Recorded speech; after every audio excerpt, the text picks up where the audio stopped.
The year ahead must be a time for change, for progress, and also for rebirth. It must be a year in which we rise as a people and we do things that are going to make us rise. This is no ordinary year, and this is no ordinary State of the Nation address.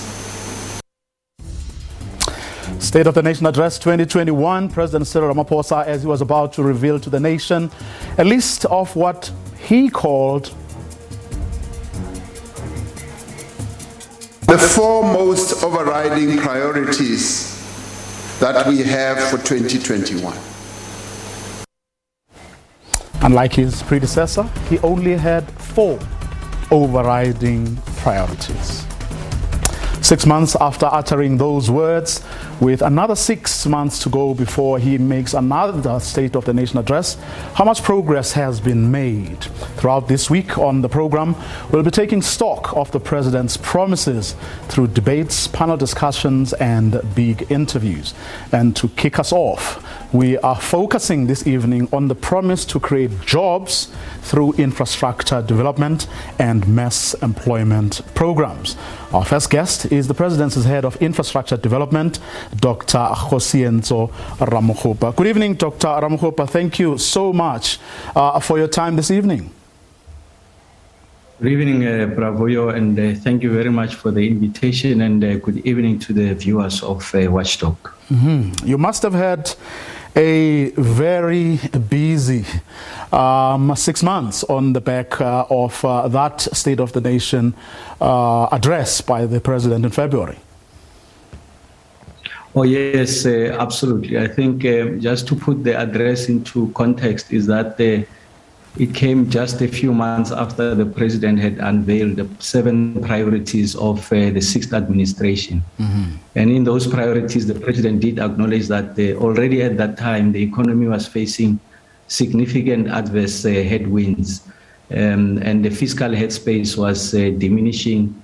And therefore, we needed to introduce or enact intervention that will help in the comprehensive recovery of the economy. And he identified, like I said, 7 areas. Of course, key amongst those was the need for us to transform the economy and create jobs. He identified skills and health as one of the areas that required the attention, the issues around the capable and ethical developmental state. So whilst in the course of prosecuting the implementation of those 7 priorities, were obviously hit by the pandemic, that is COVID-19, and therefore there has to be a reconfiguration, if you like, or a reprioritization of some of the areas that required urgent and immediate intervention. And if you may recall, the President announced, if you like, a 3-step approach on how we're going to combat COVID-19. The first one was to introduce the discipline of risk-adjusted, if you like, lockdowns. And then the second one was to try to provide relief to ailing businesses, especially small to medium businesses that were facing collapse as a result of the lockdowns. And then the third one is what you just shared with the audience here, is just unveiling a comprehensive economic reconstruction and recovery plan. And what was significant about that is that it was canvassed and socialized with the non-state actors, what you call the social and partners in the form of labor, business, and community. And in there, they produced 5 priorities. And you have mentioned the first one was to create jobs, focusing primarily on infrastructure. And as the President coins it, infrastructure must be a flywheel that helps us to recover the economy and reconstruct it in the quickest possible time. And then in that, it's also around mass employment. So infrastructure and mass employment really were meant to provide employment opportunities. The mass employment was in the immediate, and the infrastructure in both the immediate and long term, so that this intervention should be enduring. And then the second feature pillar of that was the need to reindustrialize the economy, essentially to broaden the manufacturing base. If you can look at, you can do what we call a longitudinal study of the performance of the economy, you will see that two of the sectors that has hemorrhaged jobs and has contracted over a period of time, if you had to use the timeline since the inception of the democratic state, 1994, it's manufacturing and construction. And those are the two secondary sectors that gives us an opportunity to absorb the supply side. So the president thought that it's important that we focus on reindustrialization, essentially a value chain analysis, ensure that the inputs that goes into the recovery, the infrastructure, should be locally manufactured. And then the issues around unlocking investments to support growth, and also the need for us to ensure that we introduce significant reforms so that you are able to get the economy up and running.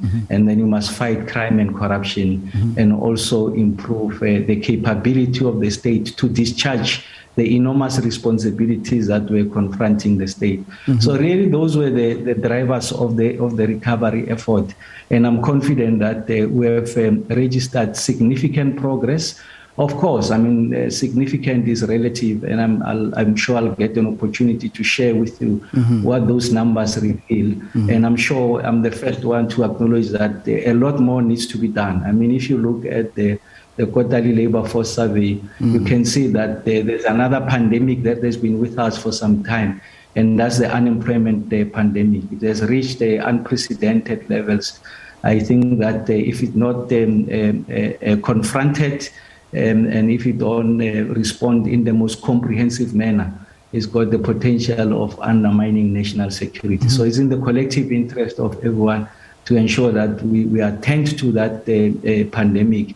Of course, the state must lead. The state must lead the process of ideation and implementation. And in the course of that, must then galvanize all of society behind that common agenda. So I thought that it's a bit of context and just a reflection on the relationship between the SONA of 2019 that inaugurated the sixth administration and essentially articulated the 7 priorities for the sixth administration. But then in that period, there was a major occurrence in the form of the pandemic, which necessitated the need for us to relook at those 7 priorities. You are not abandoning them, but you are simply elevating those areas that can help us to respond to the pandemic in the shortest possible time. Thank you very much, Aaron, for that background. It really, puts tonight's conversation, but also the rest of the week into context. Thank you so much for that. But of course, tonight we are focusing narrowly, perhaps I should say, on infrastructure, which of course is a program that you are heading. Let's talk first about the fund. Take us through the numbers there, and just from a operationalization point of view, where things are at the moment. Okay, no, thanks, Bravo. So remember, I did make the point that the fiscal matrix is deteriorating. Yes. And the fiscal headspace essentially being obliterated as a result of the reprioritization. You needed to divert money, redirect it to families that are confronted with poverty and hunger, and ailing businesses. So essentially what this meant is that when you come with a catalytic infrastructure project, you don't have to look at the fiscals to help you to finance those the requirements associated with that aggressive build program. You need to introduce, if you like, innovative funding solutions. So essentially, you must broaden the flow of financing solutions and move away from the default approach that the source of funding will almost exclusively be, if you like, the fiscals. So what we had done was to engage with departments and spheres of government, so the vertical alignment I'm talking about national departments, provincial departments, local government, and also the SOEs. And really the intention there was to mine these key catalytic projects. And what is a catalytic project? It is that project or that set of projects that constitute a program that helps us to achieve the aspirational targets of the National Development Plan. Remember that in the course of these challenges that we're confronted with, the ideal end state, at least as articulated in the NDP, the kind of South Africa we want in 2030, constitute, if you like, the driving force motive behind all of these interventions. So we focus there on what we call the network industry, so 4 sectors. So we didn't want to bite more than we can chew. We needed to elevate those sectors that they help us to achieve universal access, essentially make sure that people have got clean, running, potable water at the right pressure that they require. You need to achieve, if you like, energy security. You need to ensure that there's an efficient movement of goods so that the economy can be competitive. We're able to access markets beyond the sovereign. And fourthly is around the issues of digital infrastructure, which have become more pronounced during the period of the lockdown. We can see that pedagogy, the manner in which content is delivered at primary school level, relies heavily on affordable, reliable internet connectivity, of course, at high speed. So we focused on those 4 sectors, and in aggregate terms, we refer to those 4 sectors as the network industries. So there's a very big, rich body of literature that confirms that if you're to focus on the network industries, you are likely going to recover the economy in the shortest possible space of time.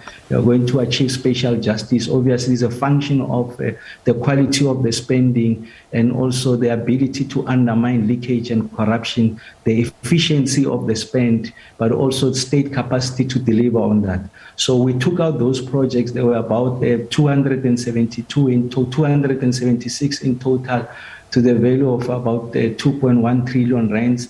But of course, 2.1 or 2.7? 272 to the tune of about 2.3 trillion. So that was the initial set of projects that we received. But this project were at various stages of maturity. If you look at the project life cycle, you conceptualize a project and then you decommission the project. That is the end of the project. So we wanted to focus on those projects that were post-feasibility, essentially what you colloquially refer to as shovel-ready, because the emergency is now. So you don't have the luxury of time to look too far into the future. You need to make immediate interventions whilst you have a sight on the future. So we needed to provide relief. So we then we whittled them down to about 50 of these projects, and we took them out to the market, and we're able to raise 350 billion rands, and that's part of the totality of the package that the president announced to the country in that economic reconstruction and recovery plan. And we're at various stages of implementation. So I'm confident, I'm happy to share with you that if you had to look at the projects along the energy area, so you know about the risk mitigation independent power producer program, which wanted to galvanize about 2,000 megawatts. We know that the deficit in the provision of energy is about 4,000 megawatts, but there's emergency interventions to the tune of 2,000 megawatts. We went out to the market, we were able to attract the investments into those spaces. That was to the tune of 40 billion rands. And then we're now reaching financial close. So Minister Mantashe has announced, so we are familiar with the progress in that space. And then there were projects over 30, I think about 48 to 50 billion rands in the transport area. So essentially this was to ensure that the major arterials, the ones that carries your GDP, I mean the N3, for an example, carries 60% of the country's GDP. And also the north-south corridor, so is the N1, N3, and also going out to the ports of Devon, the ports of Richards Bay, and all other ports that allows us access to the international markets. But they are also very important, these arterials, to connect the parts of SADC to markets. So you needed to focus on the N1 that leads you to Musina, and that's a corridor that takes you north. So in that instance, we have already completed the N1 Windbag interchange in Windbag interchange in the Free State. We have already completed we are in construction now, the interchange of the N1 Musina Ring Road. We have completed the N1 Polokwane Eastern Ring Road phase 2. And then we are now into increasing the capacity of the N3 between Pietermaritzburg and the Port of Durban. Precisely because of the significant and strategic value of the Port of Durban as an entry to allow us to access foreign markets, but also to receive goods into the country. So we're increasing, if you like, the capacity of that network. So, I mean, already last week, we were with Minister Delil working, supporting, of course, the leadership provided by Minister Mbalula and the Department of Transport. The contractors are already on site. So there's about 15 of these projects that are already active as I speak to you. Remember the point I made earlier on. It's about the intervention, to now get people into employment, the construction value chain, if you like, and ensure that there's a greater levels of efficiency, if you like, into the economy so that we can be up and running. And then we know on the ICT infrastructure, working on with the infrastructure fund. So this is a 100 billion rand facility that our office is overseeing. We are incubating that facility at the DBSA. Its intention is to ensure that we de-risk the projects and we crowd in private sector participation. So already there we've got a significant pipeline of projects, Bravo there. So we're talking of the SA Connect, which is meant to connect the government assets. So I'm talking about schools, clinics, and hospitals. And we're talking about working with private sector to enable fiber to the home, to make it possible for students to learn there whilst they are at home, and able to benefit from pedagogy that has been imposed on us as a result of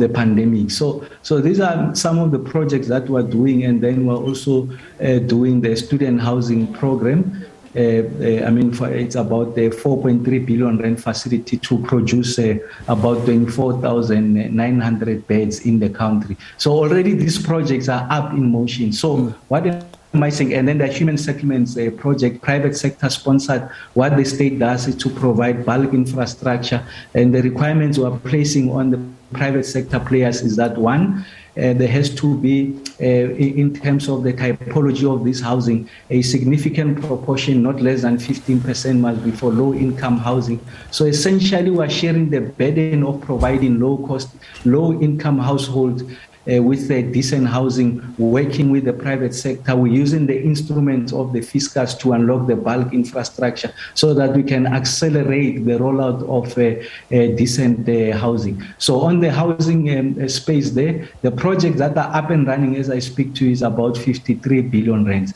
So what is the point I'm making? Is that there's an emergency, and the nature of the emergency requires bold and decisive interventions. And the second lesson there is that the state on its own doesn't have a sufficient capacity to respond to the challenges that are facing us. It mustn't be a government response, but it must be the whole of South Africa response. And then there were issues around the stimulus, employment stimulus. So this is about teacher assistants. We had set ourselves a target of 694,000 opportunities. Now, as I speak to you, we have created opportunities of about 518,000. So essentially, we have achieved 75% of the target just on the employment stimulus outside the infrastructure.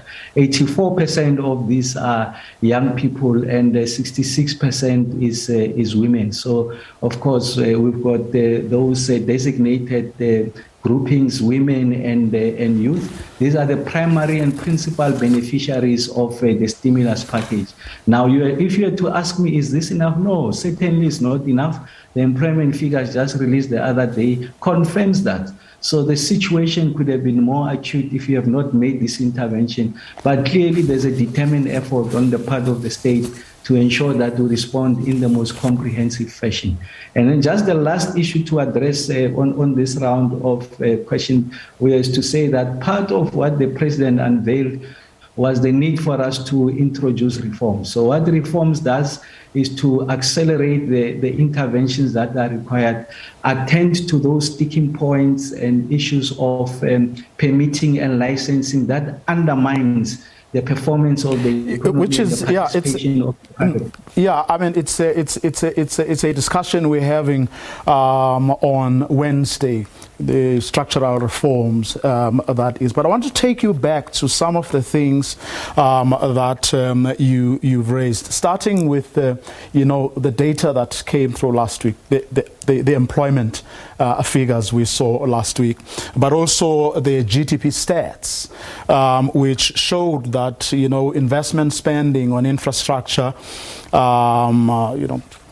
people building new factories, mines, malls, is actually lower than previously thought. We also had last week that private sector investment, which is something you were talking about, was you said you took all these projects to the market, and got the buy-in of the non-state players you're talking about. But those stats last week showed that private investment has actually fallen. Is it a question of taking two steps forward and one step back? Just how do you feel? Well, yes, and that's the point I was making earlier on, to say that if we were to ask, are these interventions sufficient? So I'm the first one to say no, they are not sufficient. So we need to accelerate that. The point that I'm simply making is that in the absence of these interventions, the numbers that you are sharing with us, and those are accurate numbers, by the way, coming from an authoritative force in the form of Stats SA, they would have been even more acute. Just a bit of context. So the president had introduced what we call the South Africa Investment Conference, and essentially that's a platform which serves as a meeting point of the private sector and the public sector. The private sector gets to make an announcement about their commitment in investing in the South African economy, and they require public sector assistance in unlocking issues, licensing and permitting issues. So these are issues that are related to zoning, which is done at the municipal level. These are issues that are related to the approval of EIA, environmental impact assessment, the records of decision. Those are done at provincial government. And then in some instances, you require a water use license. Of course, is a function of the type of investment that you want to make. So that meeting point over a period of 3 iterations or 3 installments of the South Africa Investment Conference, we have received pledges of about 660 billion rands. But of that 660 billion rands, 177 billion rands is already in the ground. So it's not about a conversation on when this investment will happen. So the 177 billion of the 660 billion is already into the ground. Now, if you are to go back and just to confirm the figures that you have raised, is that just to agree with you that these investments are not sufficient. We need to do more. So what is the figure that we are targeting? The figure that we are targeting has to do with the National Development Plan. The National Development Plan, as we know, articulate aspirational targets for the country for 2030. So it wants us to reach unemployment levels of 6% or lower. We know now we are way off the mark. It talks about universal access. It talks about the quality of learning and teaching, the number of teacher-learner ratio, the kind of public health care that we are providing. And one of the issues that it raises there in relation to infrastructure, it says that gross fixed capital formation must be 30% of GDP. So in layman's terms, gross fixed capital formation is the amount of investment in the economy must be 30% of your GDP, and that target must be achieved earlier so that it enables you, it lubricates your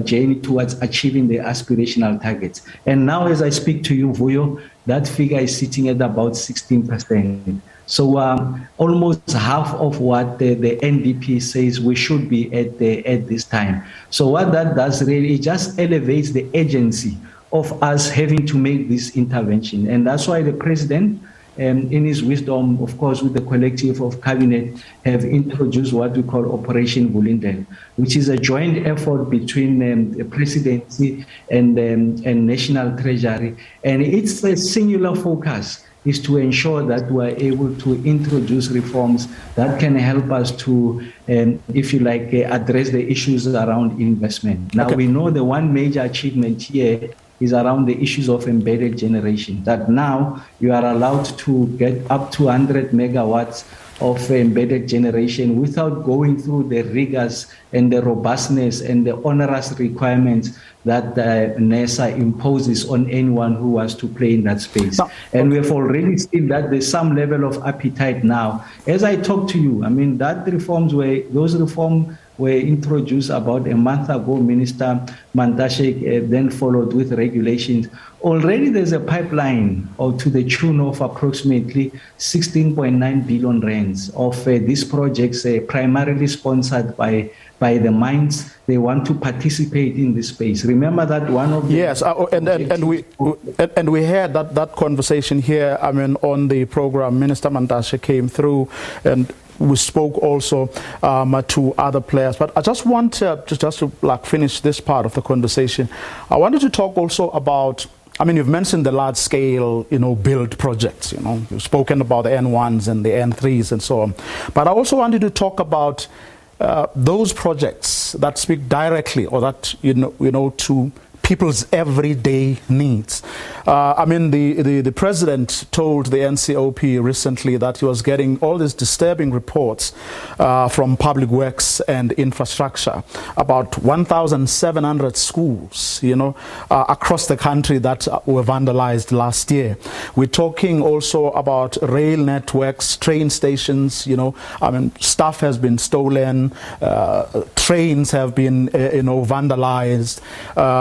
We're talking about electrical lines and electrical substations being damaged. All these things affect people in their daily lives, and it's part of of this infrastructure project to deal with these sorts of things, while at the same time creating employment, but also rebuilding the state's capacity to be able to do the maintenance work and to also build these things. How much work have you done in those areas? Oh, that's an excellent question, Voya. And thanks for introducing it now. So what I've been sharing with you really was largely economic infrastructure, what we call critical network infrastructure. Yes. And that has to do with the growth of the economy, the participation rate, and the issues around spatial justice. And you are right. I think there's an issue around social infrastructure. Just the daily experiences of our people needs to be attended to. So we're doing two things in that regard. The first one is around the school infrastructure. So we've got about 3,325 of school infrastructure backlog. So this ranges from mud schools to the absence of decent sanitation. So it's not unheard of, or it's not uncommon in the country to hear that the kids have died, gone down the pit latrine. So we know the Komape story, much documented, may his soul rest in peace. So really that begins to elevate the tragedy that is confronting and the risk that the young people have to be confronted with in the schooling environment. So what we are doing is that we are designing a financing instrument. Remember that the biggest problem that we have in the country is twofold: is financing and is state capacity to deliver. So essentially the technical capacity of the state to roll out this infrastructure at the speed that is required. We had done a study to say that at the current rate of fiscal allocations, for you to be able to eradicate the backlogs of 3,325 school infrastructure is going to take you 68 years. If you had to go at the current rate. So essentially, first, you need to address the financing question. So we're working with one of the reputable development finance institutions here in the country. We're working with the pension funds, two of the biggest pension funds in the country. So we're creating a SPV, a special dispensation for financing of school infrastructure.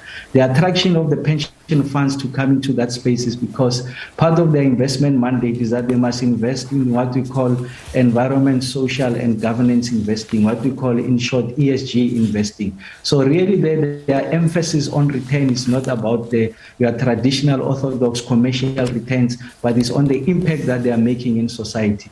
And they've come to us, and then we are designing that. And I'm sure that in the next 6 to 7 weeks, when we go to our Sustainable Infrastructure Development Symposium, which is an annual occurrence where we get to showcase and announce projects to the country that are funded by the private sector, which will be taking place in October of this year, we'll unveil that solution. We're optimistic that we'll unveil it. So its intention is that we must accelerate the rollout of infrastructure, social infrastructure, in particular schools. And then the second one, what we're working on, Bravoyo, is on municipal water infrastructure.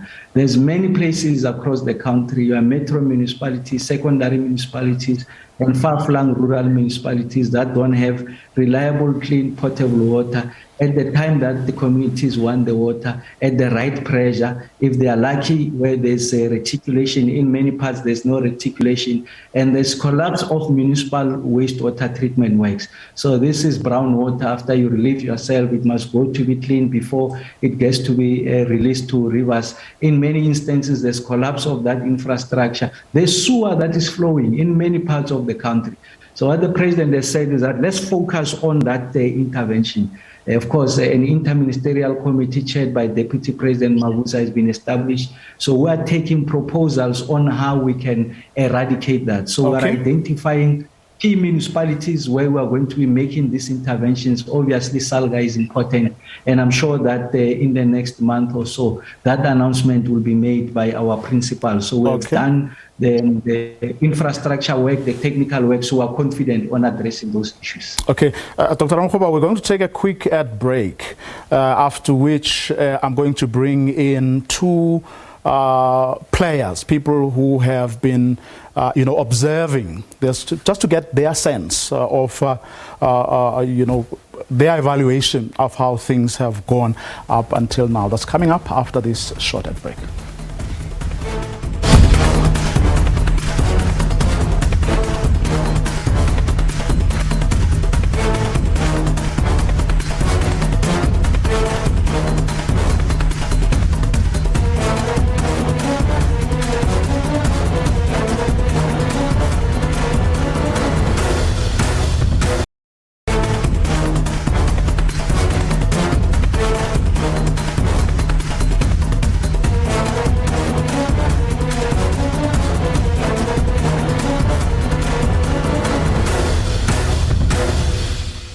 Welcome back, and if you just joined us, we're going back 6 months. President Cyril Ramaphosa making that State of the Nation address in February. 6 months on, we're looking at how far he and his administration have gone in implementing the promises that he made. And joining us now is Gregory Mufokeng, who is the Deputy President of the Construction Alliance South Africa.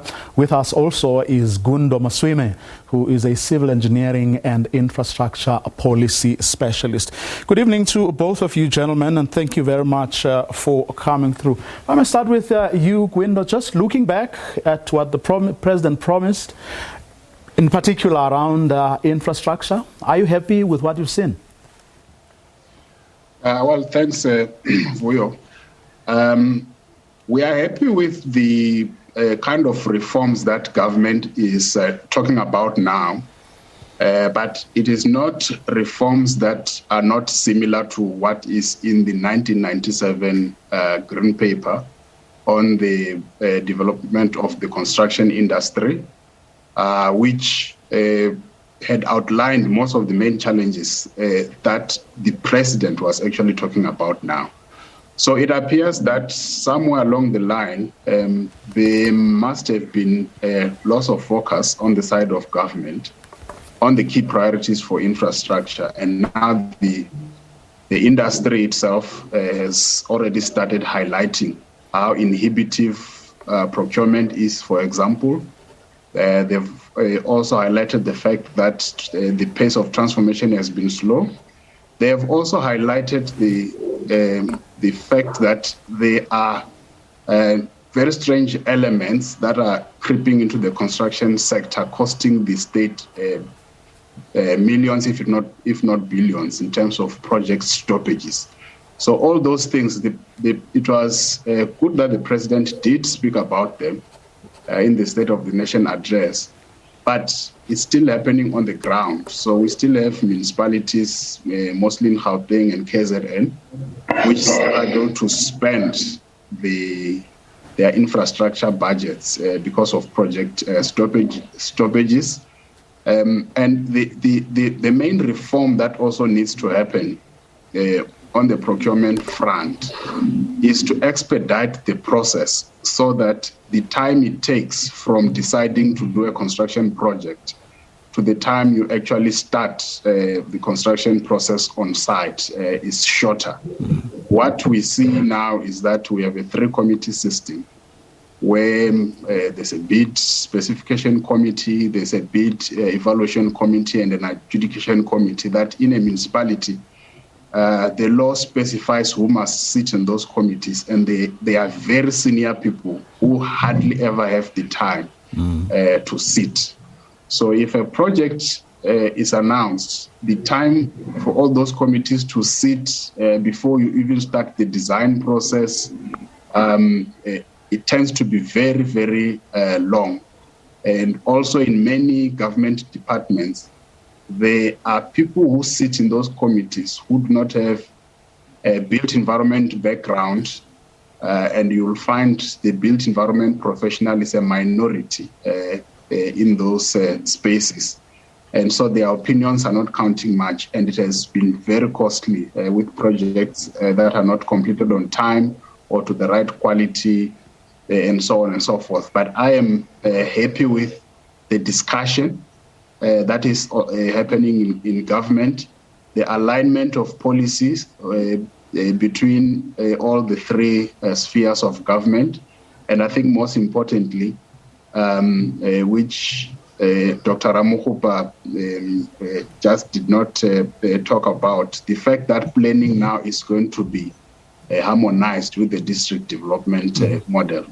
So there are some very encouraging signs already. Gregory, from your vantage point, what are you seeing? What do you like? What do you not like from what you've seen? Well, good evening to you and good evening to the viewers. Well, we are happy with the noise. We are definitely not happy with the action, because on the ground, the situation is dire.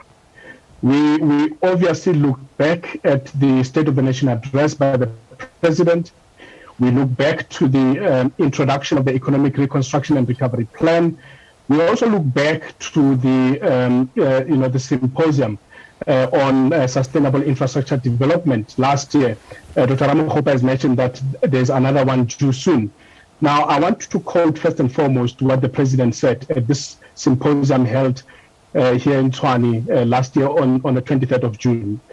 After outlining all the challenges that we are all facing as a result of the pandemic, the President said the following: this requires that we not only push ahead to revive infrastructure investment, but that we rapidly move to increase the scale of our ambitions. Now, that's where the problem is, that we are not moving rapidly to make sure that the solutions that are supposed to be implemented are implemented.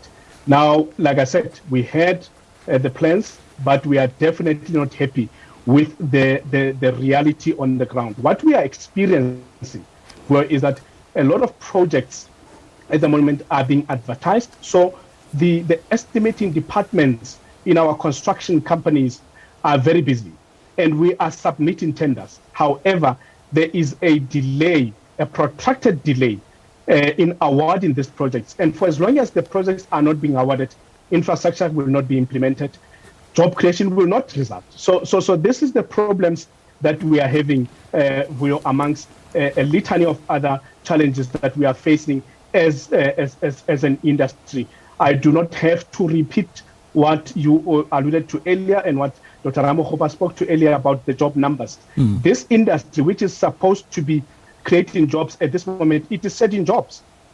And it is shedding jobs at a time when we are supposed to be implementing projects and creating these jobs. So there is a lot of blockages in the system that needs to be cleared. Gundo has already alluded to those, but the challenges are quite significant. There are many challenges that must still be resolved.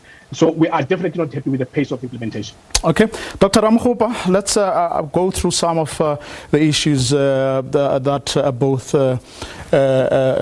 Gundo and everything have been raising. Let's start with procurement. The inhibitions that they are observing there, as well as the project stoppages that they say are actually rife. Your comment on those? Well, I think it's a fair criticism, and good evening to fellow panel members, Gundo and Mr. Mofokeng.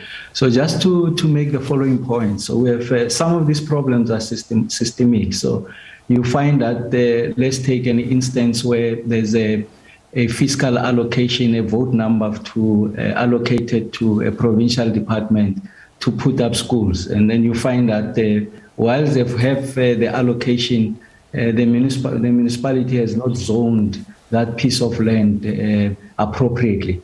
And therefore, then you have to delay the appointment. Even if you get to appoint contractors, they can't take side because the zoning is not in place. Let's use an example of a mega housing development. So in some instances, provincial government, which are the ones that carry the mandate and the authority to roll out what we call top structures, they designate an area in a municipal area for a mega human settlement. So mega in this instance, 15,000 plus units, only to get there to find that there's no bulk infrastructure in place in the form of roads, energy and water.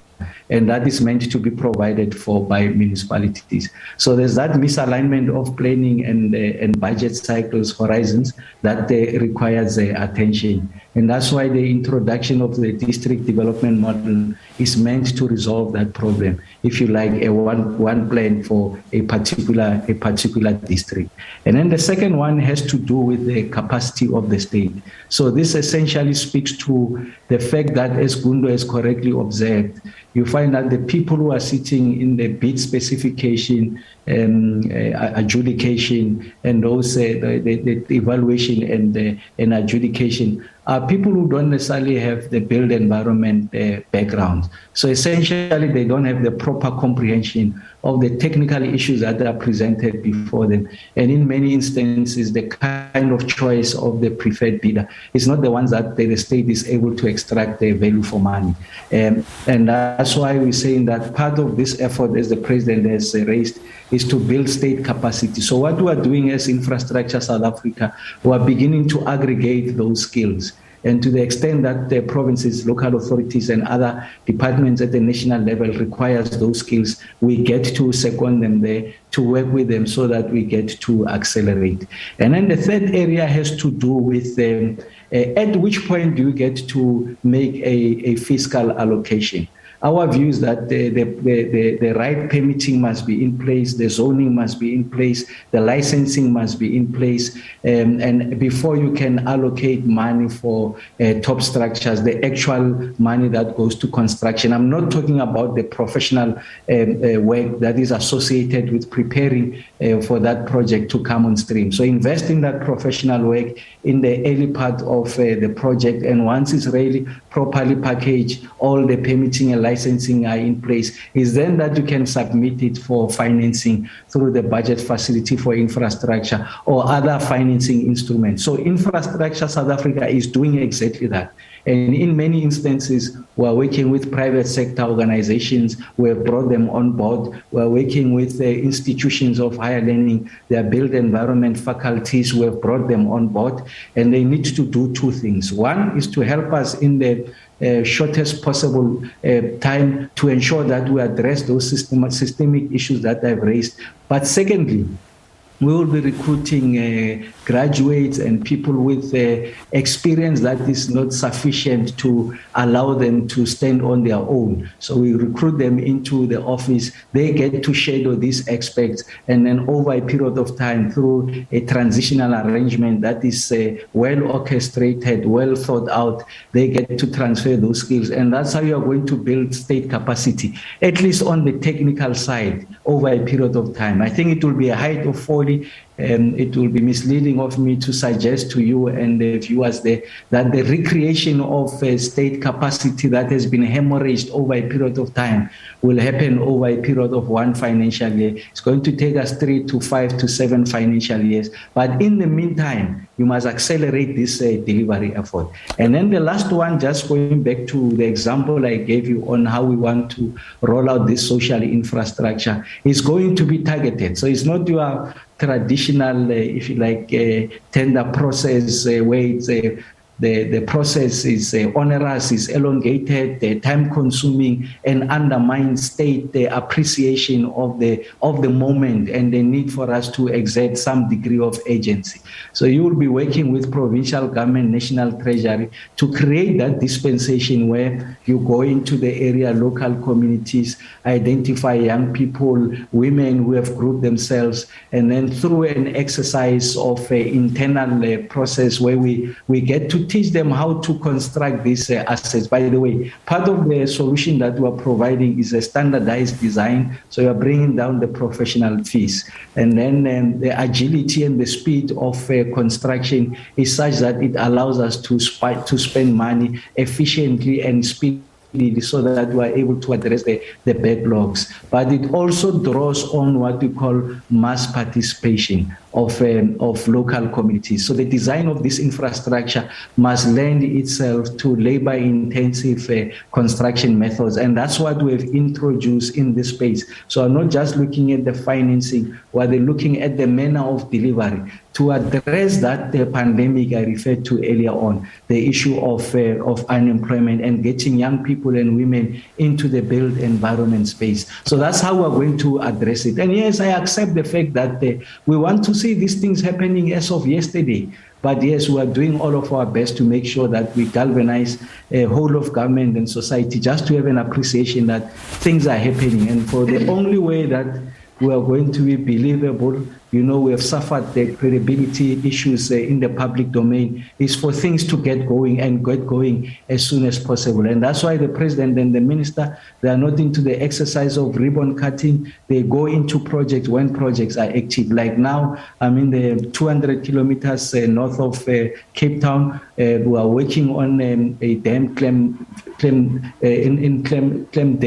Dam here in the Western Cape. Of course, once it's ready, supporting the work that is done by Minister Mchunu, then the ministers can come and see actual work that is being done on the ground. Okay. So you are not announcing projects, but you are getting to unveil projects where contractors are on site and active. Okay, Kundo, does that satisfy you? Do you feel that perhaps things may not be moving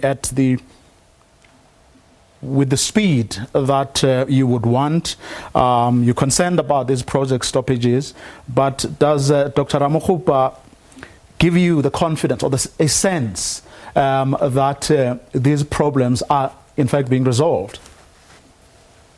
Yeah, thanks, Vuyo. The truth is that Dr. Ramokgopa actually understands the complexities of the challenges that the infrastructure sector faces, and that you can see government has really applied its mind to most of the challenges that the infrastructure sector faces today. The main, of course, 6 months is not enough from the State of the Nation address until now. That much is well understood. It is the ability to disseminate what Dr. Ramokgopa is saying, which by all accounts is on point. The ability to disseminate and translate that into action, because I think that has been the main challenge with most of the government policies from a coordination point of view. But surely there are issues that will require policy interventions, as we have seen, like the issue of procurement. There are issues that will require us removing obstacles along the way, like delays with environmental approvals, or even zoning, because the zoning function is still done by government. So if a project is really of national interest and is urgent, government should be able to put all the resources needed for that zoning exercise to be done as fast as possible. So that ability to fast track things happens mostly for the mega projects. It seems to be easier because the Presidential Infrastructure Coordinating Council can prevail on delays very quickly.